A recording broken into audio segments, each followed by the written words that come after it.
So I'm kind of new to this whole challenge thing. I figured I'd try and take on Pokemon FireRed with just a Gastly.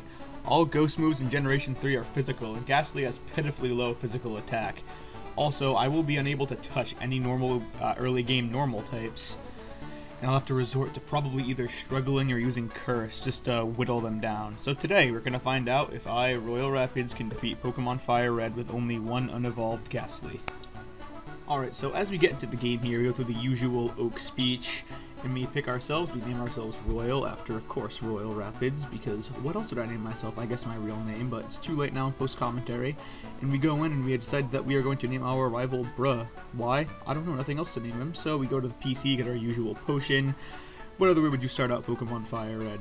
I don't know, but we head out to the grass. Professor Oak is like, no, don't do that, and we go back to his lab, and the starters are screwed up for now. I had to fix them with the randomizer. I ended up having to restart my game. So it says that Totodile, Torchic, and Abra are the starters, so I choose quote-unquote Totodile, also known as Gastly. The game kind of screwed up there. I mean, name it Poopstly. Why? Because I have no source of good sense of humor whatsoever. The rival will pick Charmander, but it goes to Bulbasaur because the game's messed up. I ended up resetting the game and fixing this, so all later battles he will in fact have a Charmander and its evolutions. As you can see, it's great to have a ghost Pokemon right now because his tackles cannot hurt us. My Gastly here has a calm nature, which ups its special defense and lowers its attack, which kind of sucks because in the third generation all ghost type attacks are physical, and our only attacking move for a while is going to be Lick, so with such pitifully low attack, that is not going to help us having a calm nature. A good example right here is how you can see how this Rattata, it and I cannot attack each other because I only have ghost type attacks, it only has normal type attacks, so unless I struggle there would be no possible way I would be able to defeat this Rattata. Viridian Forest actually proved to be a really great place to train, especially since all the bug Pokemon here can be hit by my ghost type attacks, but outside of String Shot, their only attacking move is always Tackle or Poison Sting, which I resist, and Tackle which I'm immune to. So it's a really great location for me to train up my Gastly before the first gym. So now it's time for Brock, the first of the 8 Kanto gym leaders. As he leads up with a Geodude here, I immediately just try to lick him over and over again, paralyzing him, but his very high physical defense paired with my extremely poor physical attack leads me to just have to whittle him down little by little. But then sadly, Onix comes out and just absolutely obliterates me with Rock Tomb. Well, guess I gotta level up a little bit more. Try versus Onix was a lot better. They're able to put him to sleep and just slowly whittle down him with Curse as well as Lick here. As the Curse and Lick ends up taking him down as I live a Rock Tomb and learn Nightshade, which is actually going to be a really good move for the remainder of the game as I replace Spite. Anyways, 1 down and 7 more to go. So anyways, I head out east of Pewter and get a hold of the running shoes because sometimes you just gotta go fast. After a few trainers, I find myself at Mount Moon, where I just take on a bunch of Rocket Grunts using the Curse and the newly learned Confuse Ray that I can finally use to stall out the normal types that I face. I pick up the Dome Fossil after taking on Super Nerd Miguel for no particular reason. I can't use it anyway.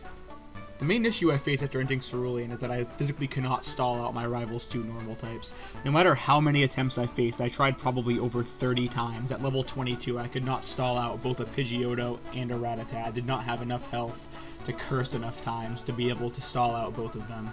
Considering the grass outside Cerulean City only had level 6 Pokemon, I really couldn't grind past the level I was currently at. I just needed to keep on trying and trying until I got the perfect attempt, until I finally did. I was able to stall out Pidgeotto with a decent amount of HP left, to the point where I was able to confuse Rattata and get him to hit himself in confusion enough times until he took himself out.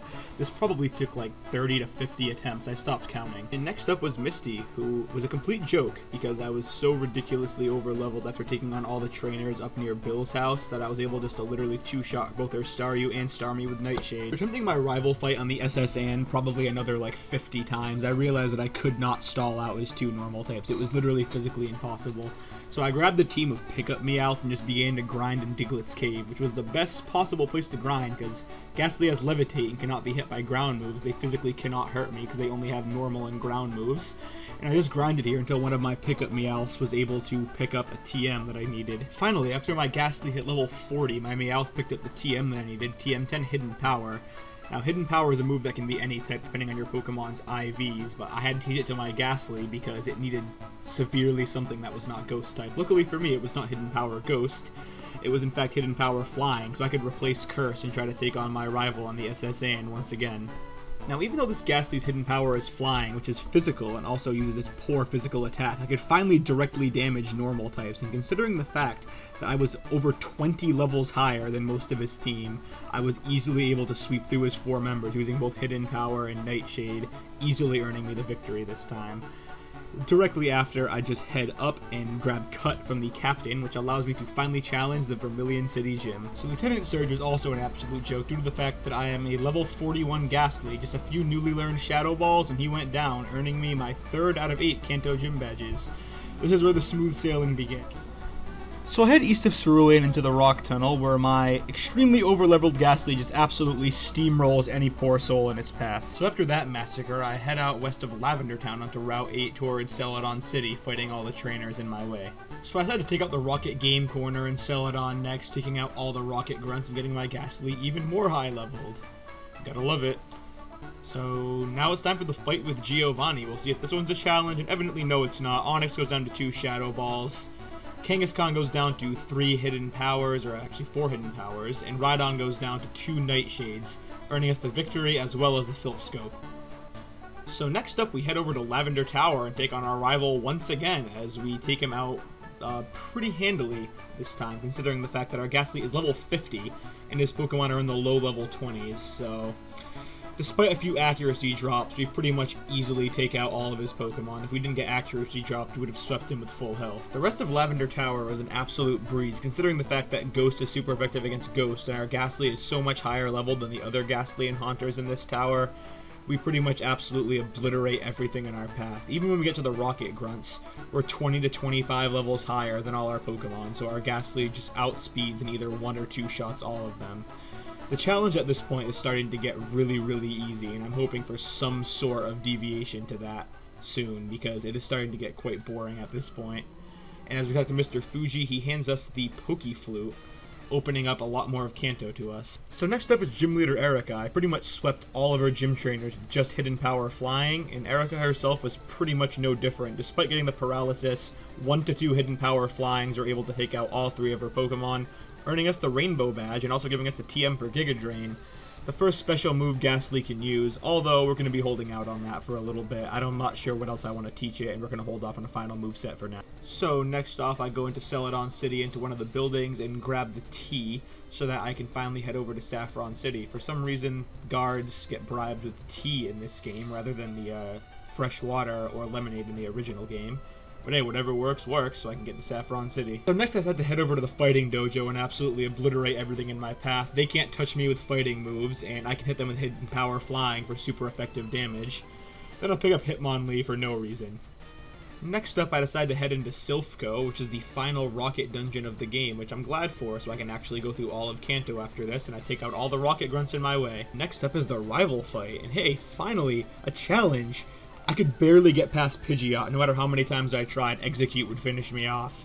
So hey, back to the drawing board.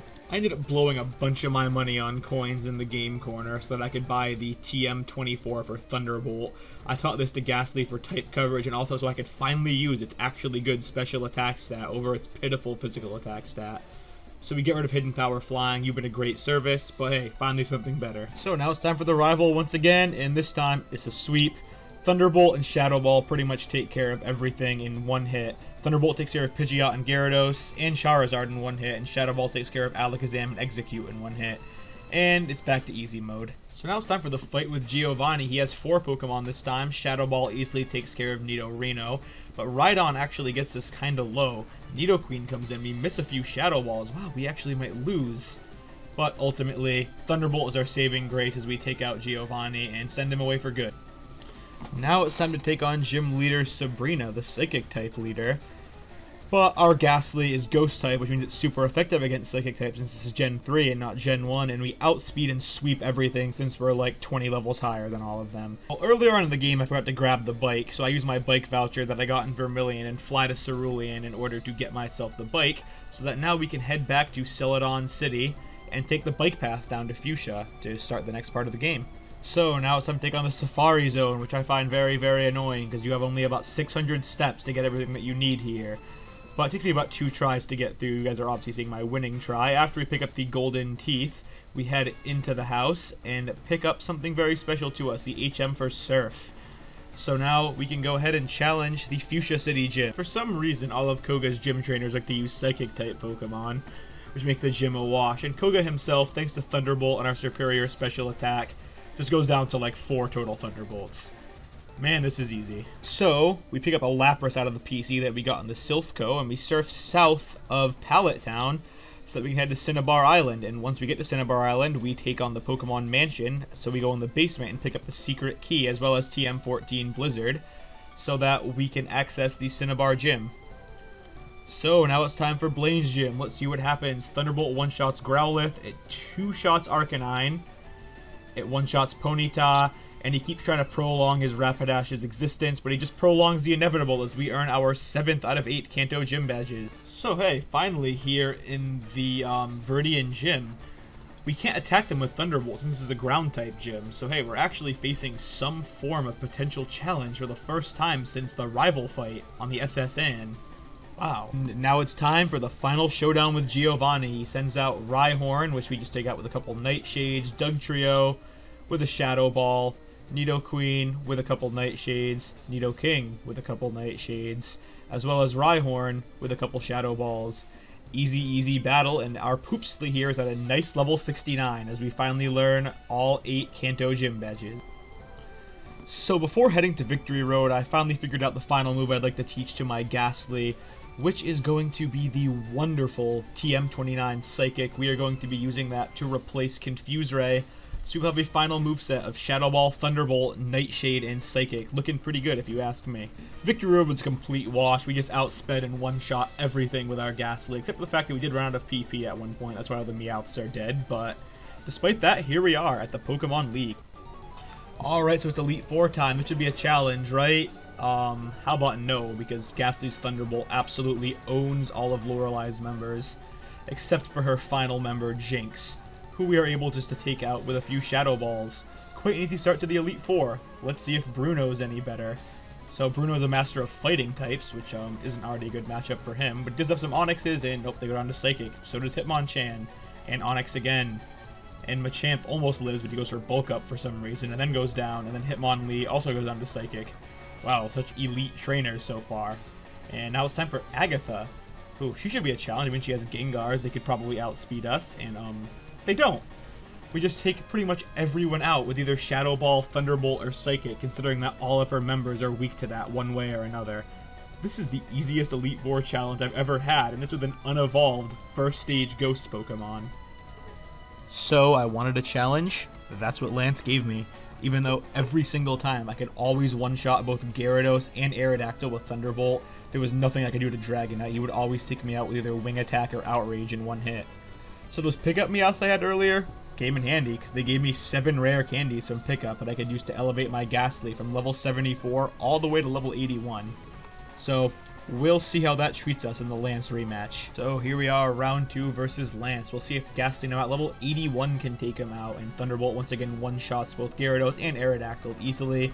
Now here comes the big one, Dragonite. He hits us with an Outrage, but 3 Thunderbolts take him down. Dragonair goes down to 1 Psychic. Dragonair paralyzes us and almost takes us down, but we survive an Outrage and live with 8 HP, defeating Lance. So here it is, the final showdown versus Bruh. He sends out Pidgeot, Thunderbolt one-shots him. Alakazam goes down to 1 Shadow Ball. Gyarados, of course, to 1 Thunderbolt. And here comes the tough one, Executor. There's nothing we really had against him as he puts us to sleep and nails a couple Giga Drains in our face, but 3 Nightshades takes him out. Rhydon goes down to a Shadow Ball and a Psychic, and here's the big one. Charizard goes down in 1 hit. And that's it. Here we are. We are the champions of the Kanto League with just 1 Gastly. Now, I'm not going to lie, I think that was my about 5th attempt versus the rival. It was kind of a hard fight, but ultimately it was doable. We just needed to one-shot the Charizard at the end. We needed to get a high roll. So yeah, that's it. My first ever Pokemon challenge is complete. We completed Pokemon FireRed with just a single Gastly. I want to thank whoever watches this for watching. This probably isn't the best challenge out there on YouTube, but I wanted to try with something relatively easy just to get my feet wet with this. Obviously, that challenge was extremely easy past the beginning of the game. I mean, obviously, when we were having to curse and confuse Ray, normal types to death, that was not fun, but ultimately, as the game progressed and we gained moves such as Thunderbolt, Hidden Power, and Psychic, we were able to literally just obliterate everything in our path with an over-leveled Gastly. So I might do a challenge like this again, I might not, who knows. And I'll see you guys in whatever I decide to do next.